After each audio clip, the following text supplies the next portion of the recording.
welcome to my channel, Inch by Inch Art. Today I'm going to show you how I made a facehugger pin out of Super Sculpey.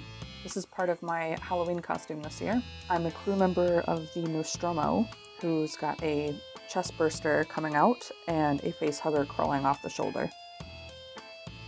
As usual, I'm going to rely a lot on my favorite tool, my hands. It just helps soften the clay and smooth it out really easily. I do use tools as well. When I use tools, I mostly use silicone sculpting tools, but I do also have some raking tools and other metal sculpting tools that I use. Once I've got the head and tail done, I do the, I'll call them lung sacks. Not sure what else those things are.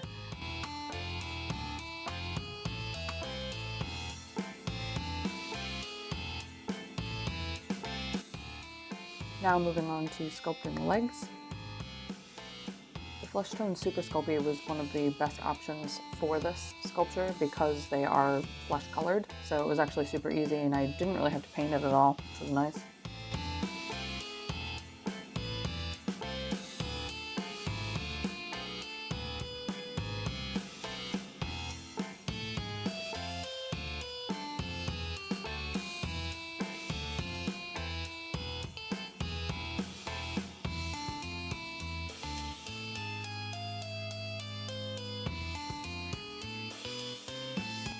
I'm just using my silicone sculpting tool to put the details into the legs to make them look more realistic. They're a lot like insect legs.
Once my legs are done, I can move on to more of the body. There are a lot of scale ridges that go down the center of the facehugger and all the way down its tail. So I'm just using a chisel-ended silicone sculpting tool to sort of push that detail into the back and tail.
And I didn't want to leave my legs sticking out flat to the sides because facehuggers crawl quite a bit and grab a lot. So I thought it'd be better to make them bent forward and a bit curled, just to give it a more realistic look.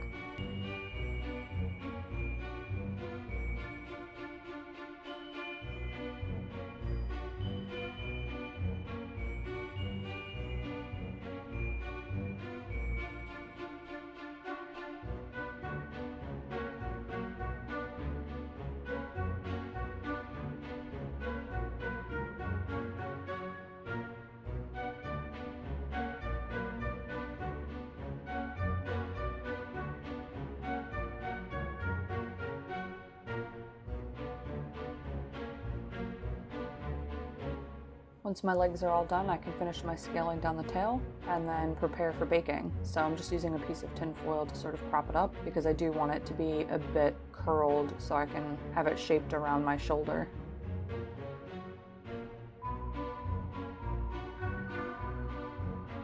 And I didn't want the tail to be straight because that's just boring, so I curled that a little bit.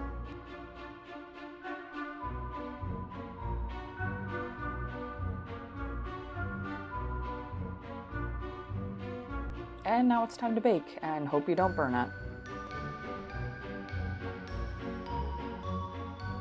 Now that it's all done baking, I can put my pin fasteners on. And I'm just using some hot glue to secure these into place. I decided to do 2 pins because it's so long and it would help me position it better on my shirt.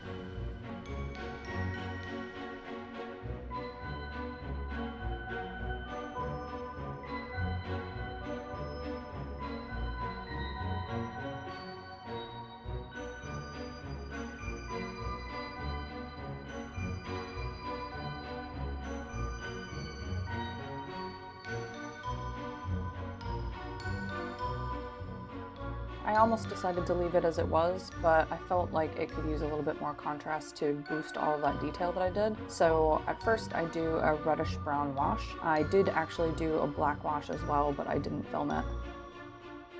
And here it is all done and dry. This is just one piece of my costume. My next piece is the chest burster, so keep your eyes peeled for that video coming out soon. Thanks for watching. If you enjoyed watching me make my art, please like, follow, and subscribe.